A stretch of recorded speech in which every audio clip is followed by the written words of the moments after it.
rabbil alamin, asyhadu an la ilaha illallah, asyhadu anna Muhammadan abduhu wa rasuluh.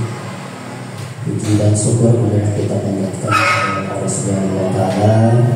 Salawat serta salam semoga tercurah terlimpah pada Nabi kita Muhammad sallallahu alaihi wasallam. Ibu bapak yang hari ini hadir, alhamdulillah kita mengadakan acara kembal komunitas belajar. Sebelum acara dimulai, mari kita membacakan basmalah bersama-sama. Bismillahirrahmanirrahim.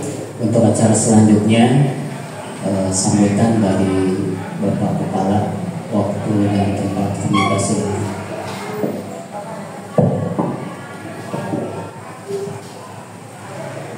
Bismillahirrahmanirrahim. Assalamualaikum warahmatullahi wabarakatuh. Waalaikumsalam warahmatullahi wabarakatuh. Alhamdulillahirabbil alamin. Allahumma sholli ala sayyidina Muhammad wa ala ali sayyidina Muhammad. La haula wa la quwata illa billah.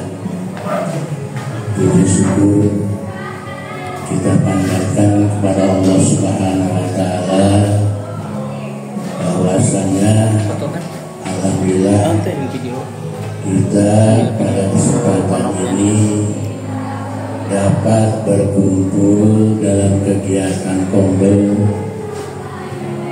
Salawat dan salamnya semoga berlimpah curah kepada Habibana wa Nabiyana Muhammad sallallahu alaihi wasallam.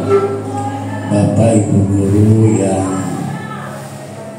kami hormati, alhamdulillah pada kesempatan ini kita dapat untuk melaksanakan kombel yang mana tujuannya adalah untuk menambah wawasan kita baik di dalam penyampaian pembelajaran ataupun dalam hal lain, yang mana alhamdulillah di kita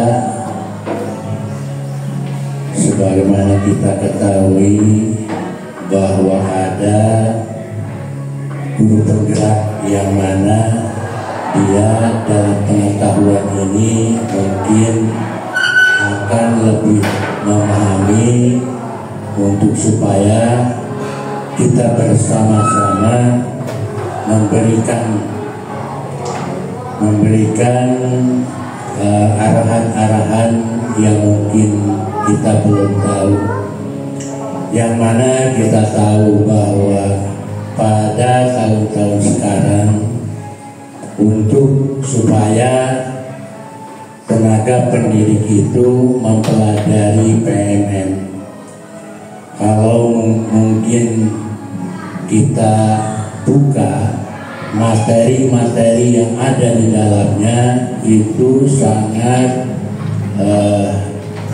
penting sekali kita ketahui bahwa baik itu untuk pembelajaran untuk kita ataupun yang lainnya. Untuk itu kami sangat berharap kepada semuanya tenaga pendidik di sini tidak ketinggalan di dalam mempelajarinya. Dan selanjutnya kami mohon kepada Pak Mus untuk memberikan bimbingannya di dalam hal PMN ini supaya kita sharing secara bersama-sama, baik itu istilahnya walaupun kita sudah paham tapi tidak walaupun kita sudah tahu tapi tidak salahnya kita untuk bersama-sama melaksanakan di dalam membuka PMN ini.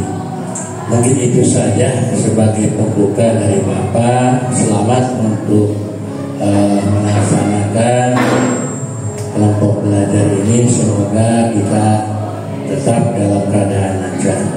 Sekian. sekian saja. Mohon maaf. Wabillahi taufiq wal hidayah. Assalamualaikum warahmatullahi wabarakatuh. Waalaikumsalam warahmatullahi wabarakatuh. Terima kasih kepada Bapak Kepala yang sudah memberikan sambutannya. Mudah-mudahan kita semuanya tetap semangat untuk berjuang memperbaiki keadaan diri kita dalam keadaan sekolah ini. Ya, untuk acara yang pokok kami persilakan ke Pak Mus untuk mengisi materi di Komdor hari ini. Silakan. Assalamualaikum warahmatullahi wabarakatuh. Sebelumnya terima kasih kepada Bapak Kepala Sekolah dan kepada pengatur acara, juga pada Ibu Bapak guru yang sudah bersedia berkenan hadir di kegiatan ini. Di sini saya judulnya juga berbagi praktik baik, ya. Berarti masih ada yang lebih baik lagi. Tapi setidaknya kita mencari suatu hal yang baru, ya Ibu Bapak. Ilmu yang saya dapatkan kemari akan saya sebarkan. Walaupun mulut Ibu Bapak nanti kenapa begini? Ini adalah ilmu yang baru yang mungkin dulu pernah ada tapi mungkin tidak terbiasakan gitu. Tapi sebelum masuk ke pokok materi, alangkah baiknya biar posisi kita, duduk kita, dan kesiapan kita pun sudah terlihat enak. Ibu Bapak sudah mulai enak, walaupun dalam kondisi badan kurang fit, tapi kita tetap bersemangat ya, karena jahe masih lama. Sebelumnya biar semangat dalam kegiatan ini, karena judulnya juga komunitas belajar, dan saya memberikan judul Guru Belajar. Komunitas Guru Belajar SDN Pangauban 1. Jadi kegiatan berbagi praktik baik kita lakukan di sini. Boleh mau 1 minggu sekali ataupun mau seminggu sekali atau 2 minggu sekali, ya gimana kesempatan kita saja ya. Sebelumnya biar lebih semangat, kalau kata saya Guru Belajar SDN Pangauban 1, jawabannya apa? Jawabannya oke, siap. Nah, jawabannya yaitu belajar kreatif bersama. Oke, siap. Belajar kreatif bersama. Oke, siap. Kita bareng-bareng biar semangat. Guru Belajar SDN Pangauban 1, belajar kreatif bersama. Teman-teman buat Ibu Bapak semuanya. Terima kasih. Selama 1 jam ke depan kita akan mendapatkan materi yang banyak karena sarannya kita 1 jam. Nah, di sini ada konsep atau kunci dalam melakukan budaya positif. Tapi sebelum masuk budaya positif, apakah Ibu Bapak apa yang dimaksud dengan budaya positif? Ada yang bisa memberikan pemahamannya? Budaya positif.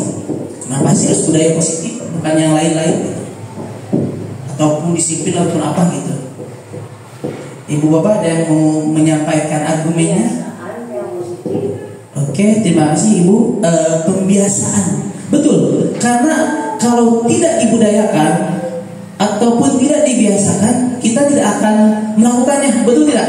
Hanya sebatas tahu ya sudah.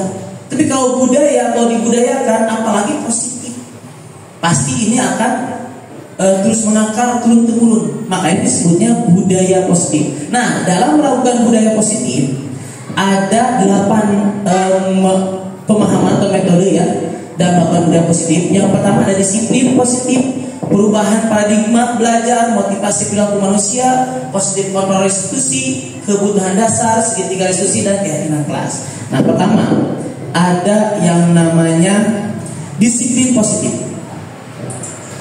Ibu Bapak suka melakukan disiplin untuk anak-anaknya? Pasti jelas suka, ya. Karena kan kita itu di sini apalagi sekolah harus menanamkan sebuah perilaku yang baik, yaitu disiplin. Nah, disiplin positif. Disiplin ini yaitu suatu perilaku untuk menggerakkan seseorang agar orang itu bisa melakukan hal dengan taat, ya, disiplin. Di sini budaya positif, makna kata disiplin dimaknai menjadi suatu yang dilakukan seseorang pada orang lain untuk mendapatkan kepatuhan. Jadi orang itu menjadi patuh kepada kita. Seseorang yang memiliki disiplin diri berarti mereka bisa bertanggung jawab. Dengan kata lain, disiplin positif yaitu tindakan untuk mengontrol seseorang dengan cara mendidik yang menghargai martabat dan potensinya, serta berusaha membangun karakter yang kuat melalui pendekatan humanis. Jadi bukan paksaan. Oke, disiplin, tapi ada paksaan tidak bisa karena kita kurikulumnya merdeka. Maka dari itu kita harus mencari metode agar mereka itu patuh, bukan hanya patuh karena aturan, tetapi karena ada sebuah dorongan di dalam diri mereka untuk melakukan disiplin tersebut. Ada istilahnya, bima sholatnya lain karena Allah tapi karena sibuk, bukan seperti itu. Tapi kalau itu kepaksa berarti.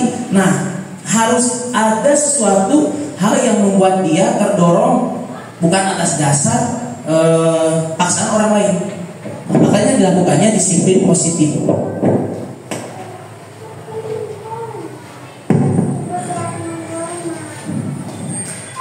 Nah, untuk melakukan disiplin positif ini harus memiliki beberapa dasar perilaku yang positif berarti. Jadi bukan hal yang memaksa tadi ya kan, tetapi harus memiliki nilai-nilai. Di sini ada beberapa nilai kebajikan yang diprakarsai oleh institusi dan organisasi. Ada profil pelajaran Pancasila.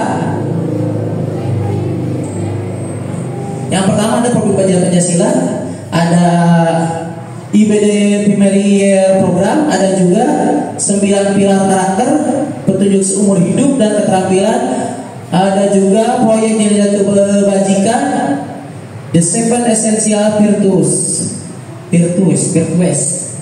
Nah, yang pertama akan kita bahas yaitu nilai kebajikan. Nah, ketika kita membuat sebuah perilaku disiplin, jangan sampai di sana itu tidak memiliki nilai. Dia anak itu melakukan atas dasar apa sih? Oh, jangan membuang sampah sembarangan. Bahaya rumah Abiul. Kan tidak seperti itu. Tapi ada nilainya. Kenapa kamu tidak boleh membuang sampah sembarangan? Kalau dilihat dari sini, berarti nilai kebajikannya apa? Membuang sampah sembarangan. Gimana? Ibu apa? Kalau melihat dari sini, tidak boleh membuang sampah sembarangan. Nilai kebajikannya apa sih? Kalau dilihat dari sini, dari proyek nilai kebajikan, apa? Apakah termasuk pengabdian, bijaksana, bersyukur, toleransi, percaya diri? Nah, ini ada yang pertama, kebersihan. Apakah selain kebersihan ada lagi tidak nilainya? Apa ibu? Tanggung jawab. Tanggung jawab apa itu? Kata ibu kewajiban betul. Ini, nah hal itu harus memiliki dasar nilai kebajikan biar dia tuh, oh iya ya, ternyata saya itu bertanggung jawab. Oh ternyata saya itu punya nilai kebajikan, kebersihan. Nah itu jangan sampai mereka tuh melakukan hal tapi tidak tahu sih artinya atau nilai-nilai untuk saya apa sih. Seperti itu nih Bapak. Selanjutnya, selain dari nilai kebajikan ini, ada juga motivasi perilaku manusia untuk melakukan hal yang tadi. Contoh tadi dilarang buang sampah sembarangan. Dia tuh harus tergerak bukan karena aturan, tetapi atas dasar diri dia. Nah, di sini ada motivasi perilaku manusia. Nah, sesuai yang dilontarkan Dianegos dalam bukunya yaitu Restitusi School Disiplin menyatakan ada 3 motivasi perilaku manusia. 1, untuk menghindari ketidaknyamanan atau hukuman. Yang kedua, untuk mendapatkan imbalan atau penghargaan orang lain. Yang ketiga, untuk menjadi orang yang mereka inginkan dan menghargai diri sendiri dengan nilai-nilai yang mereka percaya. Nah, dari 3 motivasi ini, menurut ibu bapak, motivasi yang mana yang bagus? Yang mana? Bagus, betul. Tepuk tangan buat ibu-ibu yang di belakang. Terima kasih. Nah, ini motivasi yang paling bagus ini. Tapi tidak bisa kita pukuli. Ada saja kita memiliki motivasi yang pertama, betul tidak? Ada juga kadang juga kita memiliki motivasi yang kedua. Makanya ada 3 motivasi manusia. Tidak bisa murni 3, tidak murni karena kita manusia ya. Yang pertama, untuk menghindari ketidaknyamanan atau hukuman. Biasanya akan bertanya, apa yang akan terjadi apabila saya tidak melakukan itu? contoh anak-anak tadi buang sampah, di mana tidak mau mungkin ibu carekan dan si ibu meninggali gitu kan. Nah itu motivasi dia membuang sampah, ataupun saya membuang sampah nih, ada si ibu lihat saya lagi buang sampah. Dia memiliki motivasi agar dia tadi dipuji oleh gurunya atau dinilai oleh gurunya. Kalau ini dia bertanya, naon sih saya buang sampah, apakah apa untungnya buat saya? Biasa seperti itu. Ini motivasi yang biasa manusia miliki ya. Ini karena sebenarnya mereka sedang menghindari permasalahan yang mungkin muncul dan berpengaruh pada mereka secara fisik, psikologi maupun tidak terpenuhi kebutuhan mereka. Bila mereka tidak melakukan tindakan tersebut, motivasi ini bersifat eksternal dari luar. Dia memiliki motivasi karena motivasinya dari luar, dari apa sih, dapat apa sih, atau melakukan ini jadi apa sih saya gitu, apa yang akan terjadi lamun saya melanggar gitu. Yang pertama. Yang kedua, untuk mendapatkan imbalan atau menghargai dari orang lain tadi, mungkin pengen dipuji ya ibu bapak. Orang dengan motivasi ini akan bertanya, apa yang akan saya dapatkan apabila saya melakukannya. Kalau tadi penasaran, dan mau dihukum. Kalau yang tadi makanya, apa yang akan terjadi apabila saya tidak melakukan. Kalau yang ini, apa yang akan saya dapatkan apabila saya melakukan. Mereka melakukan sebuah tindakan untuk mendapatkan pujian dari orang lain yang menurut mereka penting dan mereka letakkan dalam dunia berbatas mereka. Mereka juga melakukan sesuatu untuk mendapatkan hadiah, pengakuan dan imbalan. Kalau ini istilah kurang banyak, hayang kapuji lah gitu ya. Ini hal yang wajar, mungkin kita juga pernah memiliki dari motivasi yang pertama, yang kedua, mungkin kita pernah memiliki motivasi ini. Ini sama, motivasinya juga bersifat eksternal dari luar. Yang ketiga, nah ini untuk menjadi orang yang mereka inginkan dan menghargai diri sendiri dengan nilai-nilai yang mereka percaya. Orang dengan motivasi ini akan bertanya, akan menjadi orang seperti apa apabila saya melakukan. Jadi dia bertanya ke diri dia, bakal jadi naon saya melakukan ini. Contoh tadi buang sampah, biar saya menjadi orang bertanggung jawab, saya akan buang sampah pada tempatnya. Nah dia memiliki motivasi terhadap diri dia, di dalam diri dia, bukan dari orang lain. Bukan tadi hayang dicarikan ataupun pengen dikasih pujian, tapi dia menghargai dirinya dan dia memiliki motivasi di dalam diri dia sendiri. Makanya motivasi sini bersifat internal bukan eksternal. Karena motivasinya di dalam diri dia, bukan dari orang lain. Seperti itu. Makanya tadi untuk melakukan disiplin ini dia harus memiliki motivasi dulu. Apa sih motivasinya? Yang selanjutnya, keyakinan kelas. Tadi kita tahu disiplin positif. Sekarang bagian dari disiplin positif ini yaitu melakukan sebuah keyakinan kelas. Nah, ibu bapak bisa membedakan peraturan dan keyakinan kelas. Pernah mendengar keyakinan kelas? Pasti pernah di dalam webinar. Sekarang tuh lagi ramai-ramainya Kode Merdeka, apalagi keyakinan kelas lagi ramai-ramainya. Yang pertama, mengapa kita memiliki peraturan tentang penggunaan helm pada saat mengendarai kendaraan roda 2? Kenapa? Nah, berarti itu berarti tadi itu termasuk motivasi dari mana? Dari luar. Ya, kan? Mengapa kita memiliki peraturan tentang penggunaan masker? Biar tidak terkena COVID. Oke. Ya berarti tadi motivasinya dari luar. Nah, kita buat keyakinan kelas dan kita sudah bisa membedakan mana keyakinan, mana aturan. Selanjutnya, nilai dari keselamatan atau kesehatan inilah yang kita sebut sebagai suatu keyakinan. Tadi kalau saya tidak menggunakan masker, saya nanti terpapar COVID. Berarti nilai keyakinan ini yaitu tentang kesehatan kita ya.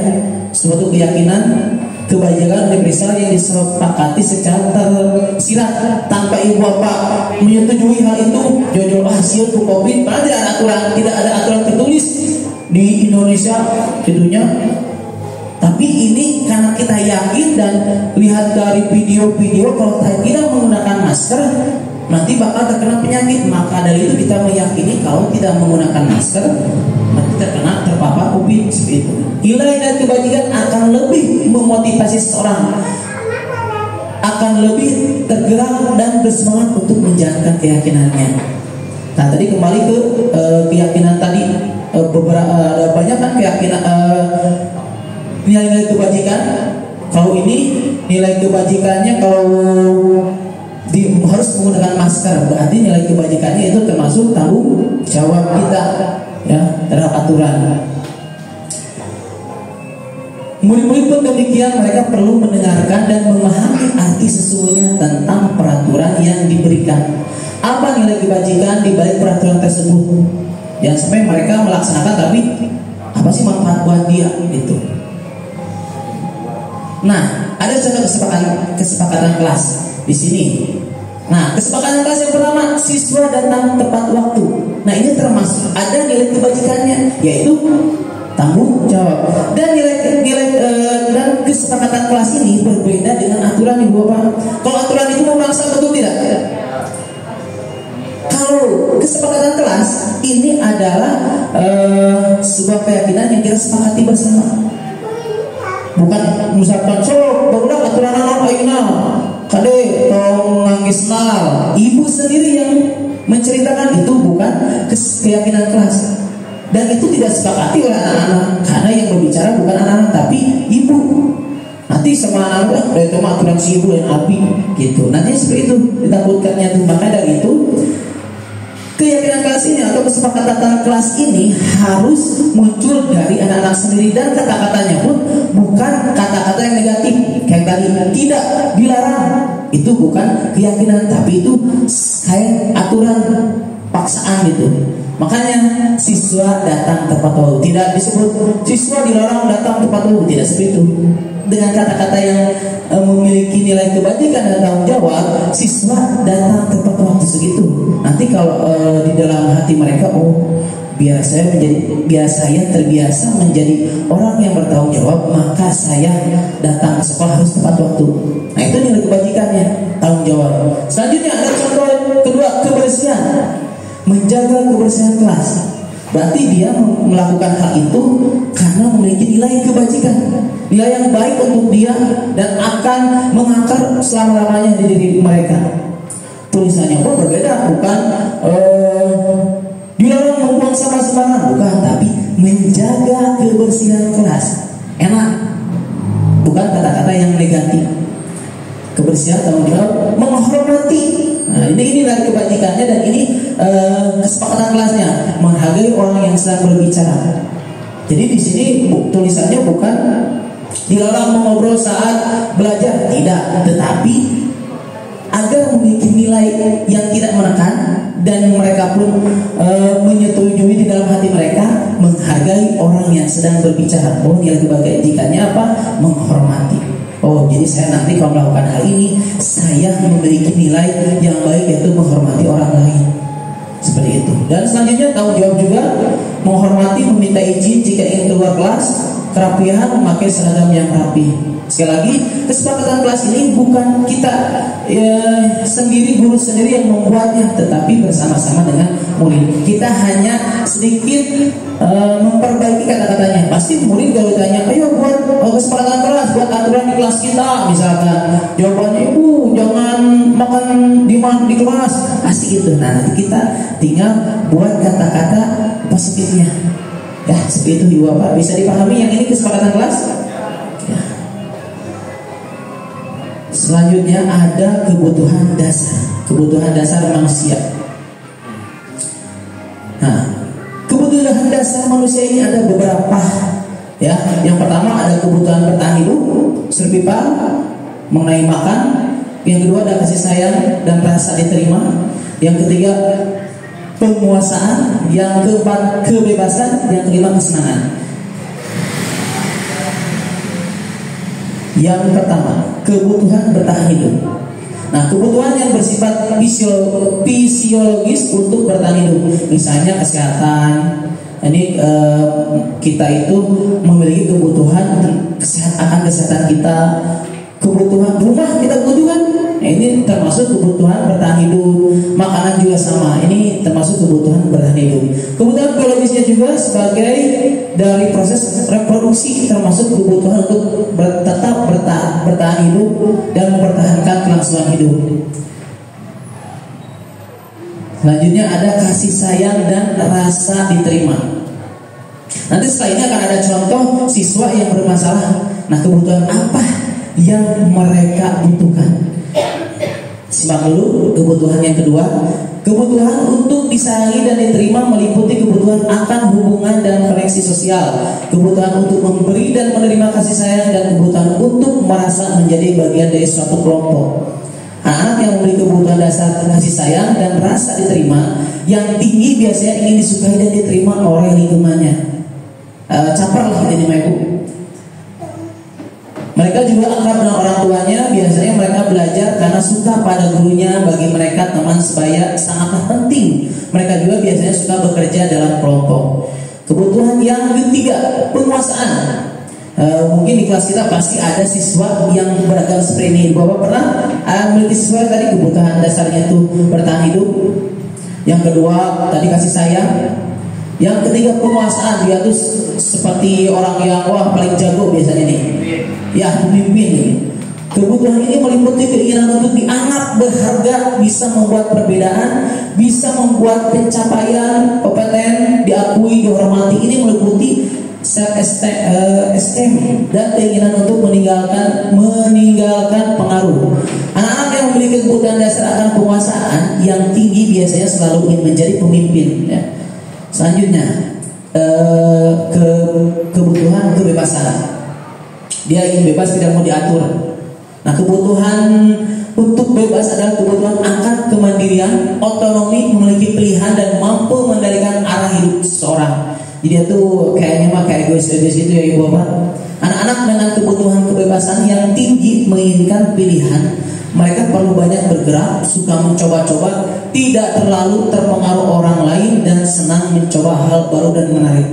Ini kebutuhan yang keempat, kebebasan. Tadi kasih sayang, bertahan hidup, diterima. Sekarang kebebasan. Yang kelima, kesenangan. Dia tuh hampir sedikit kayak kebebasan, tapi mereka tuh kali ini banyak bercanda, banyak bermain. Dia butuh kesenangan. Kebutuhan untuk mencari kesenangan atau bermain dan tertawa. Anak-anak dengan kebutuhan dasar kesenangan yang tinggi biasanya ingin menikmati apa yang dilakukan. Mereka juga bisa berkonsentrasi tinggi saat mengerjakan hal yang disenangi. Mereka juga suka permainan dan suka mengoleksi barang, suka bergurau, suka melucu dan juga menggemaskan. Bahkan saat mereka bertingkah laku, mereka akan seperti orang yang lucu. Nah, ada soal di sini. Kebutuhan dasar yang dibutuhkan oleh Rizky adalah, perhatikan ibu bapak, Rizky pada jam istirahat mengambil rantang makan salsa. Nah, jika alasan Rizky ini yang pertama nih ibu, Rizky tidak dikasih bekal oleh orang tuanya. Nah, menurut ibu bapak, dia membutuhkan apa? Bertani, tepuk tangan buat Bapak Rian. Nah, itu bagus. Oke, terima kasih Bapak Rian. Yang kedua, Rizky merasa senang alasan itu. Temannya mengejar dan memperhatikannya. Berarti menurut ibu bapak di sini Rizky ini memiliki kebutuhan apa? Ya, perhatian itu apa? Lebih tepatnya kasih sayang. Terima kasih tepuk tangan buat ibu bapak semuanya. Hatur nuhun ibu, hatur ibu.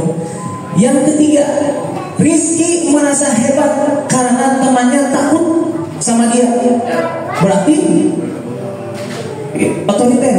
Tadi kebutuhan yang ke otonomi ini, penguasaan. Selanjutnya, Rizky merasa bosan dengan bekal yang diberi ibunya.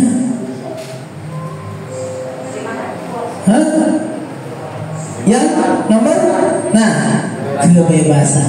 Dibosan dikasih makan teh, meureun mie wae rumah teh, ningali temanna jeung daging, kamari jeung lauk, rendang, sagala. Nah, maka dia ingin mengambil makanannya. Yang kelima, Rizky iseng aja, berarti dia kesenangan. Nah, ini pasti ada di di kelas kita, betul tidak Ibu Bapak? Pasti, karena kelas kita itu adalah murid-murid yang beragam, memiliki kebutuhan yang berbeda-beda. Tidak semua murid kita sama kebutuhannya. Maka dari itu kita sebagai guru harus tahu dan harus bisa, oh si ibu bapak si budak ieu mah ningan hayang nanti perhatikan wae. Oh si iman ningan begini wah. Makanya itulah hebatnya seorang guru. Tepuk tangan buat kita semua. Selanjutnya mengenai posisi kontrol atau restitusi. Mungkin bagi saya waktu saya mendapatkan ilmu ini adalah hal yang baru yang saya dapatkan, karena yang biasa saya lakukan bukan restitusi tapi menghukum anak. Ya, betul tidak Bapak? Menghukum. Nah, ini ada 5 posisi kontrol seorang guru. Yang pertama ada guru seorang penghukum, ada juga guru pembuat orang merasa bersalah, ada juga guru menjadi seorang teman, ada juga guru sebagai pemantau, dan terakhir sebagai manajer. Nah, Ibu Bapak, kita merefleksi diri kita. Kemarin saya menjadi guru yang seperti apa sih? Kalau saya sih merasa menjadi seorang penghukum. Karena Masya Allah anak-anak sekarang setelah mendapatkan ilmu ini, oh ternyata saya tuh harus berubah, harus menjadi seorang manajer. Pasti kita pernah menjadi seorang guru penghukum, bahkan pemantau, membuat orang merasa bersalah. Tetapi ternyata 5 posisi kontrol ini ada posisi kontrol yang baik yang harus kita lakukan, yaitu menjadi seorang manajer. Agar apa? Agar hasilnya itu membuat karakter yang baik. Kalau yang menjadi penghukum, mereka di anak itu pasti merasa bersalah. Mereka tuh menjadi morok-morok ya, menjadi pemberontak ya, menjadi pendendam. Kalau kita posisi menjadi guru yang seorang penghukum, kalau kamu tidak melakukannya, itu berarti tekanan seorang penghukum. Nah, di sini kita akan belajar posisi kontrol ini, yaitu dengan restitusi, ya. Segitiga restitusi. Segitiga restitusi ini boleh Ibu Bapak dilakukan di sini dulu, atau di sini dulu, atau di sini dulu, boleh. Yang penting karena judulnya juga segitiga, berarti boleh di mana saja. Bukan runtuyan restitusi. Kalau runtuyan harus dari 1, 2, 3, tidak boleh dari 3 dulu. Karena yang saya pahami itu segitiga berarti kita boleh melakukannya dari menanyakan dulu, atau dari menstabilkan identitas, atau dari bebas. Yang penting 3 poin ini harus ada. Nah, poin yang pertama yaitu memvalidasi tindakan yang salah, menanyakan keyakinan, dan menstabilkan identitas. Kita lihat dulu, menstabilkan identitas dulu. Kita semua akan melakukan hal terbaik yang bisa kita lakukan. Ini pernah saya lakukan, tapi ternyata mungkin anak didik kita tuh asal kayak bingung, nah si bapak iya gitu ya, benarnya sih gitu, asal aneh gitu. Memang ini adalah suatu hal yang baru atau kebiasaan yang harus kita buat dari sekarang. Pak, kamu sudah ada di bawah siapin masa taruh setengah ulang, tenang namun tersabut-sabut pernah nyobian, nah ulang baru dapet. Tapi setidaknya kita melakukan hal yang baik dari sekarang, bukan menjadi seorang guru penghukum ataupun membuat orang merasa bersalah. Tapi kita berusaha menjadi guru yang manajerial. Yang pertama, menstabilkan identitas. Kita semua akan melakukan hal yang terbaik yang bisa kita lakukan, ataupun validasi tindakan. Semua perilaku memiliki alasan, menanyakan keyakinan. Kita semua memiliki motivasi internal. Tadi motivasi yang tadi nanti akan ada contohnya. Nah, coba Ibu Bapak pahami cerita ini, ya. Kan tadi kita tahu ada posisi seorang guru itu ada penghukum, ya. Kembali lagi ke sini. Ada guru penghukum, ya. Ada juga guru pembuat orang merasa bersalah. Ada juga teman, guru itu sebagai teman, karena biasanya guru itu melakukan suatu hal, ayolah dekat gitu dengan bapak, dengan ibu bapak gurunya tuh. Kalau untuk bapak ya sudah, nanti bapak ibu bantu bereskan. Jadi kita tuh kayak teman gitu. Ataupun di pemantau itu, kamu kalau melakukan itu apa yang akan kamu dapatkan, atau misalnya nanti kamu melakukan hal kesalahan, bapak hukum. Ya, ini pemantau memantau biasanya. Kalau manajer itu wah enak ibu bapak. Kita lihat dulu dari cerita di sini. Sabrina hari itu bangun terlambat dan terburu-buru sampai di sekolah. Dia pun akhirnya sampai di gerbang sekolah, tapi baru menyadari kalau tidak menggunakan sepatu hitam seperti tertera di peraturan sekolah. Di depan pintu kelas, Bapak Lukman memperhatikan sepatu Sabrina yang berwarna coklat. Nah, Sabrina berusaha menjelaskan bahwa dia terburu-buru dan salah mengenakan sepatu. Pak Lukman menanyakan Sabrina, apa peraturan sekolah tentang seragam warna sepatu? Sabrina menjawab, sudah mengetahui sepatu harus berwarna hitam, namun terburu-buru dan salah mengenakan sepatu. Selain tidak mungkin kembali pulang karena rumahnya jauh sekali, Pak Lukman tetap bersikeras pada peraturan yang berlaku dan mengatakan, ya sudah, kamu sudah melanggar peraturan sekolah, kamu salah, sudah terlambat, salah pula warna sepatunya. Segera buka sepatumu kalau tidak mengenakan warna sepatu sesuai peraturan. Nah, Sabrina meminta maaf dan memohon kembali kepada Pak Lukman agar tetap dapat mengenakan sepatunya dan berjanji tidak akan mengulangi kesalahannya. Nah, namun Pak Lukman tidak mau tahu. Tidak, kamu tetap melanggar peraturan sekolah. Kalau tidak sanggup, ambil sepatu di rumah atau diantar sepatu ke sekolah. Ya sudah, kamu tidak bersepatu saja hari ini di sekolah. Sekarang copot sepatumu dan silakan belajar tanpa sepatu seharian. Sabrina pun dengan berat hati mencopot sepatunya dan memberikan kepada Pak Lukman. Seharian dia tidak berani berkeliling sekolah karena malu dan lebih banyak berdiam diri di kelas tanpa alas sepatu. Nah, dari cerita ini, posisi Pak Lukman memiliki posisi kontrol apa? Penghukum, pembuat orang merasa bersalah, atau teman, atau pemantau, atau manajer. Menurut ibu bapak dari cerita barusan. Oke, kita lihat. Terima kasih tepuk tangan buat ibu bapak yang sudah bisa menjawab. Terima kasih. Kita lihat hasilnya.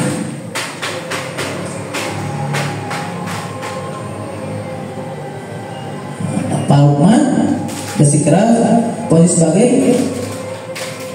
penghukum ibu bapak ternyata karena dia tetap bersikeras terhadap aturan sesuai hukuman begitu. Tapi hampir sedikit ya menjadi seorang, karena si siapa Sabrina ini jadi merasa bersalah. Memang betul ini suatu masalah yang harus kita diskusikan. Di sini tidak ada yang benar dan tidak ada yang salah, tapi pemahaman saya ini seperti itu. Terima kasih buat ibu bapak semuanya. Tepuk tangan dulu. Nah, apabila kita menjadi seorang Pak Lukman, apa yang harus kita lakukan? Kita harus menjadi seorang guru yang memiliki posisi kontrol seorang manajer. Nah, yang pertama kita menstabilkan diri dulu. Kamu kenapa menggunakan sepatu yang tidak sesuai aturan? Tanya dulu, bukan langsung kamu salah. Itu terlalu menghadik anak didik kita. Nanti dia menjadi orang yang salah satu luina. Justru kita klarifikasi dulu, kamu kenapa dengan nada yang tidak menjadi seorang penghukum ataupun yang menekankan dia itu salah. Kita klarifikasi dulu, menstabilkan identitas dia. Kamu kenapa menggunakan sepatu yang tidak sesuai aturan sekolah?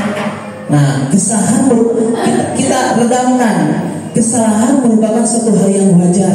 Namanya juga manusia, apalagi sedang terburu-buru, pasti tidak fokus. Bukan dia tuh tidak si ibu menyalahkan ini. Jadi kita tuh bukan orang yang menyalahkan dia salah. Kemudian validasi tindakan yang salah. Kamu melakukan hal ini pasti bukan tanpa alasan. Betul tidak Ibu Sabrina?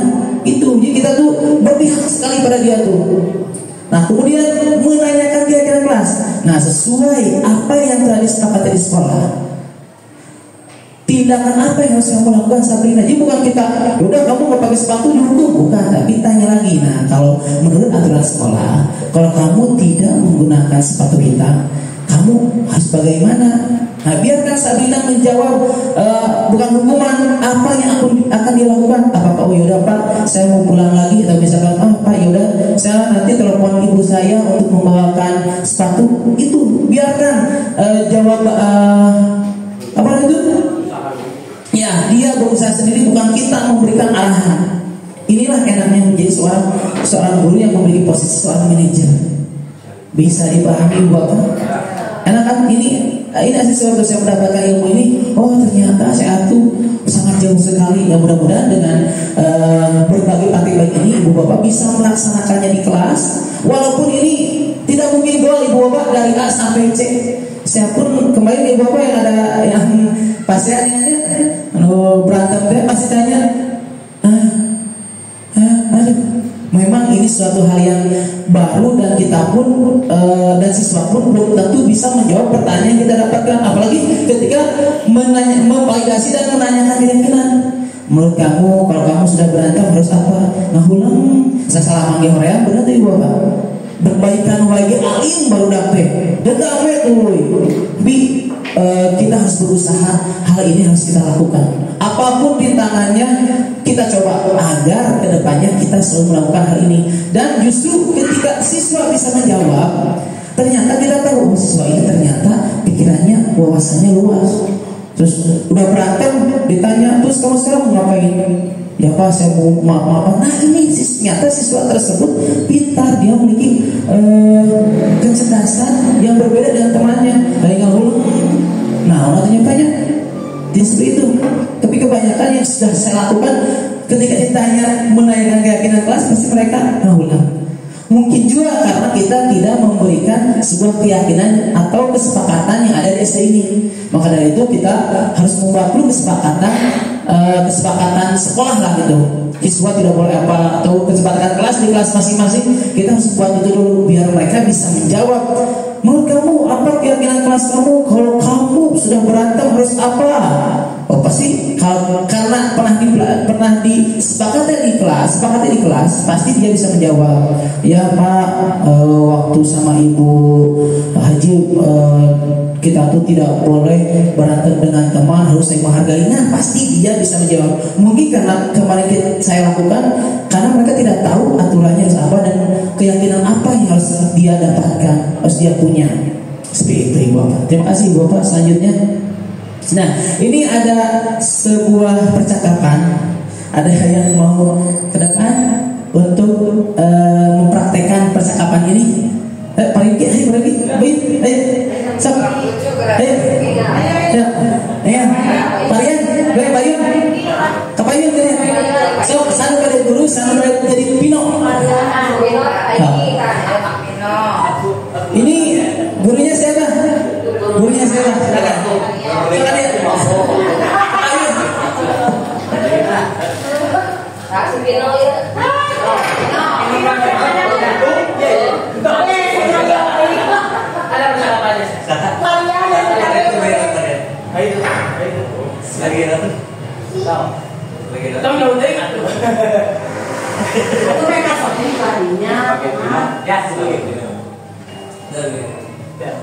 Vino, kembali.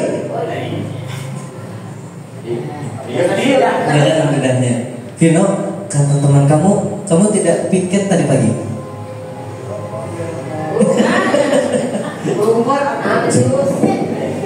Ya Pak, datangnya terlambat. Pas datang semuanya sudah beres. Oh gitu.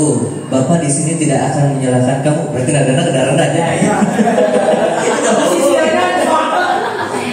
Oh begitu. Bapak di sini tidak akan menyalahkan kamu.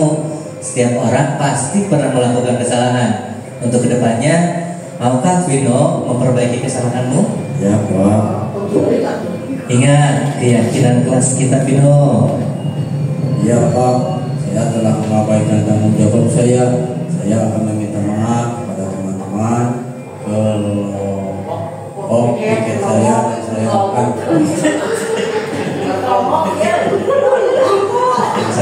menyambut kelas dan saya akan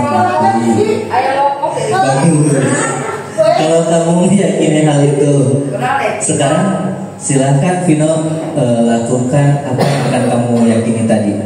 Baik Pak, saya akan meminta maaf dulu kepada teman-teman saya. Silakan Vino.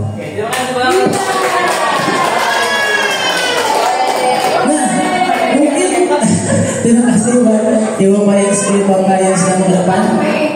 Mungkin hal ini pasti baru Ibu Bapak ya, karena memang ternyata seperti ini.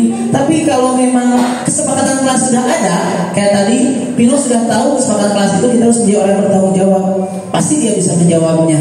Kalau sekarang mungkin kita belum pernah membuat kesepakatan kelas, maka dari itu mudah-mudahan setelah kegiatan ini, setelah beres ujian ini di kelas baru nanti kita lakukan pembiasaan pembuatan kesepakatan kelas. Seperti itu Ibu Bapak, bisa dilakukan nanti.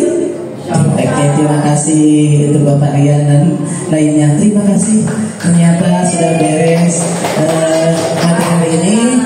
Alhamdulillah tadinya 1 jam, sekarang jadi kurang. Ya, terima kasih. Semoga apa yang saya berikan ini bisa bermanfaat dan bisa Ibu Bapak lakukan di kelasnya. Terima kasih. Wahir, assalamualaikum warahmatullahi wabarakatuh. Waalaikumsalam warahmatullahi wabarakatuh. Sekali lagi, guru belajar SDN Pengoban 1. Belajar kreatif bersama. Terima kasih. Ya, terima kasih sudah menyampaikan materinya. Mudah-mudahan ini jadi bahan buat kita ke depan. Kita belajar kreatif bersama, bergerak bersama, intinya dari kelas 1 sampai kelas 6 dan semuanya. Mudah-mudahan SD Pangoban 1 ini lebih maju, lebih sukses dan muridnya bertambah. Acara dari awal sampai akhir sudah kita laksanakan. Ada pertanyaan? Ada pertanyaan? Mana dok? Ada pertanyaan? Cukup? Cukup ya. Kalau tidak ada pertanyaan, marilah. Boleh bertanya? Oke, baik.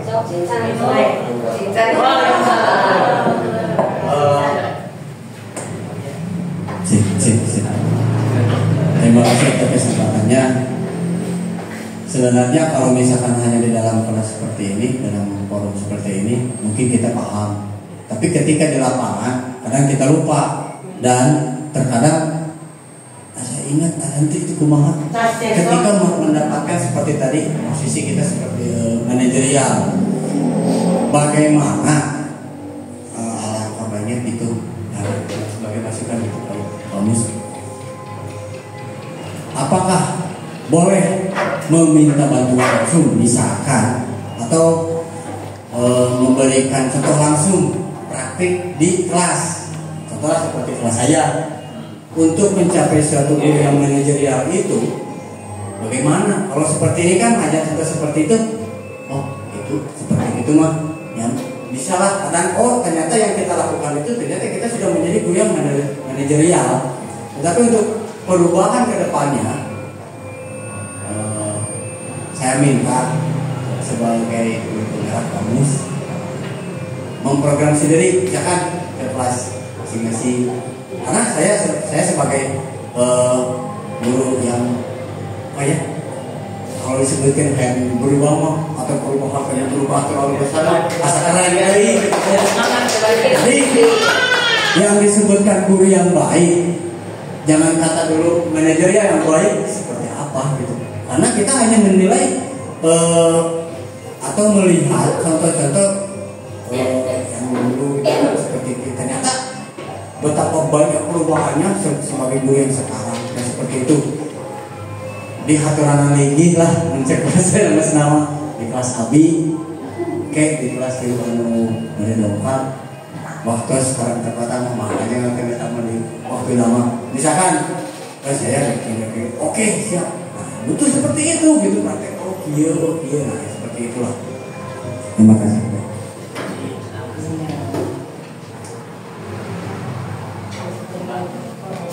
Semuanya dijawab oleh Pak Aris. Terima kasih Bapak Rian sudah memberikan masukannya, yaitu masukan untuk sekolah kita semuanya. Mungkin bukan hanya kelas varian saja, tapi semua kelas. Maka dari itu kita lakukan yang namanya komunitas ini karena jikalau ibu bapak memiliki ilmu baru, baik ibu yang muda ataupun yang sudah mau pensiun, kalau ibu bapak punya memiliki ilmu baru, silakan kita diskusikan di sini. Ibu Jadi bukan hanya saya saja di depan ini tuh, nanti kita bareng-bareng biar apa yang ibu dapatkan di perkuliahan ataupun di sebuah webinar kita diskusikan di sini, kita sampaikan biar kita tuh tidak hanya tahu teh sakit gue tiba lagi gitu. Ya makanya sekarang itu pemerintahan khususnya Kemendikbud harus membuat komunitas. Komunitas itu apa ya? Untuk tadi saling berbagi teh. Komunitasnya boleh berupa kita tuh ini namanya itu formal, boleh juga ketika lagi istirahat ngobrol, itu termasuk kegiatan komunitas. Jadi kalau bisa kita ngobrol tuh mempermasakan anak, budak abi masih yang tadi. Nanti ada masukan-masukan, walaupun mungkin buat kamu dalam kieu, tapi setidaknya mah akan ada pemahaman baru dari hasil obrolan tersebut. Makanya tadi di komunitas itu ada dua metode, boleh formal, boleh non formal, lagi istirahat ngobrol, itu termasuk kegiatan komunitas. Kalau bisa kegiatan komunitas ini setiap hari, kan tadi ngobrol ya, udah beres nih. Ternyata yang permasalahan tadi yang saya dapatkan di kelas sudah bisa selesai dengan cara ngobrol kegiatan istirahat seperti itu. Ataupun misalkan kalau saya kan karena kebetulan punya tugas juga, makanya disampaikan ilmu-ilmu ini. Kalau nanti boleh kita lagi istirahat, ataupun bisa kata Parian ke kelas, hayu mangga, tapi tolong jam ngajar gitu. Seperti ya itu kita jadwalkan, kita saling. Justru ada ya Bapak namanya itu membawa narasumber gitu ke kelas, kolaborasi dengan guru lain, boleh dengan guru kita yang di sini, boleh juga kolaborasi dengan guru yang di luar, boleh juga berbeda tingkatannya, boleh. Sekarang tuh harus seperti itu. Makanya kebayang guru penggerak itu ditugaskan seperti itu, melakukan komunitas, melakukan bersaling berbagi ilmu gitu, seperti itu boleh. Nanti kita saling lah, karena kan apalagi sekarang kita tuh ada jam tambahan sampai jam 2. Nah sambil kita seri-seri, tidak usah formal seperti itu, cukup sambil ngobrol tapi ada hasilnya. Itu varian yang selalu kita jadwalkan seminggu sekali harus itu ya. Ini cukup Pak. Terima kasih. Ya udah cukup.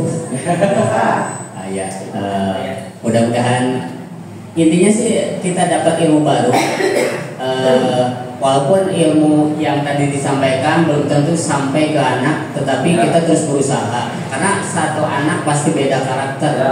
Ya, jadi kita akan terus belajar dengan yang karakter-karakter anak tersebut. Mudah-mudahan ketika nanti ada permasalahan dari kelas Parian, kelas ini makin kikir, nanti kasih solusi oleh yang lain gitu. Intinya seperti itu. Kita sama-sama bergerak dengan gitu. Ibu Bapak, hari ini alhamdulillah kita sudah melakukan kombal. Mudah-mudahan ini bisa istiqomah, bisa terus berjalan dan saling mengingatkan. Dan mudah-mudahan kumpulan kita menjadi kumpulan yang terbaik dan mendapat pahala dari Allah Subhanahu wa Ta'ala.